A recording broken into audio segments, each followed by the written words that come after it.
Hello বন্ধুরা, আজ আমি আপনাদেরকে দুটি কথা বলতে চাচ্ছি বিশ্বকাপ ফুটবলের ব্যাপারে। এ যে বাংলাদেশে বাংলাদেশে কিছু লোক আর্জেন্টিনা আর ব্রাজিল নিয়ে লাফালাফি করে, কিন্তু তারা এত বোকা বোকা মানুষ। তারা বুঝে না যে এই ইউনাইটেড কিংডম লন্ডনের এই অর্থনৈতিকভাবে লন্ডনের সাপোর্ট নিয়েই আজকে এই যে সিলেটকে বলা হয় সেকেন্ড লন্ডন। তো এই যে আজকে যে সিলেটে বড় বড় অট্টালিকা গড়ে উঠেছে, দালান বিল্ডিং হয়েছে, এটা তো পাউন্ডেই। শুধু লন্ডনের না, অন্যান্য দেশ থেকেও রেমিটেন্সরা সেখানে সাহায্য করে যাচ্ছেন।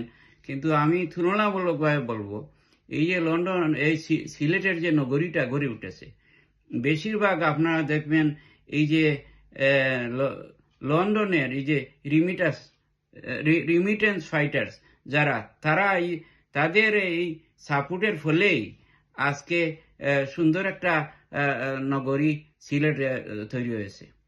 এমনকি এই যে মানুষ লন্ডন আসার জন্য পাগল, 20-30 লাখ টাকা খরচ করে তারা বাংলাদেশ থেকে আসতে চায়।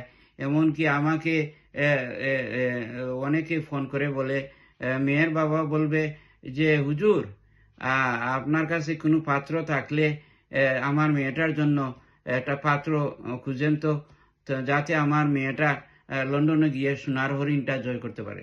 আবার তেমনিভাবে ছেলের বাবাও ফোন করে বলে যে হুজুর, কোনো একটা পাত্রী থাকলে আমার ছেলের জন্য দেখেন।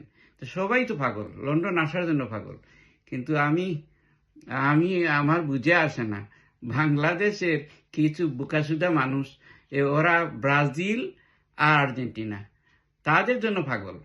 তারা আমার বুঝে আসে না, ব্রাজিল আর্জেন্টিনা আমাদের দেশের অর্থনীতিতে কি ভূমিকা রেখেছে, আমার বুঝে আসে না। এমনকি তারা শুধু পাগল না, ওই যে সেদিন দেখলাম না যে ব্রাজিল হেরে যাওয়ার পর কি হইল, কয়েকটা ছেলে মেয়ে আত্মহত্যা করলো বাংলাদেশে বিভিন্ন শহরে। তো এটা আমার কাছে অত্যন্ত দুঃখজনক মনে হয়েছে। তো এইভাবে মানুষ আপনার তাদের আত্মহত্যা করে ফেলে, তাদের জান বিসর্জন দিতেও দ্বিধাবোধ করে না। এটা অত্যন্ত দুঃখজনক। তো আমি কি বলবো, যে সিলেটি ভাষা একটা কথা আছে না, কার হোক দা খা গোবান্দিক ঠাকুর ছিল না। এই যে তো কি হয়েছে, আমাদের অর্থনীতিতে এত অবদান এই যে লন্ডনে রাখলো, আমরা যারা এই লন্ডনে থাকি, বসবাস করি, আমরা রাখলাম।